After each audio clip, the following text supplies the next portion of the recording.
ایک ساتھی کا سوال آیا ہے، حضرت ہمارے گھر میں برکت نہیں رہتا، جو بھی کمائی ہوتی ہے وہ ٹھہرتی نہیں ہے، جتنا بھی کمائی آتا ہے وہ فضول خرچیوں کے اندر برباد ہو جاتا ہے۔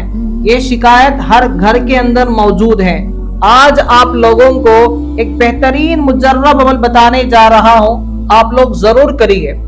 روزانہ چاشت کی نماز کے بعد میں 11 مرتبہ سورہ فاتحہ کو پڑھیے، آپ کے گھر کے چاروں کونوں کے اندر دم کریے۔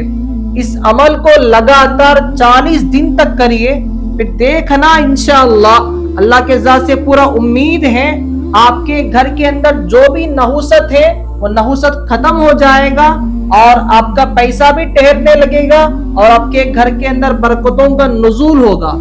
ثواب جاریہ کی نیت سے اس ویڈیو کو ضرور شیئر کریں۔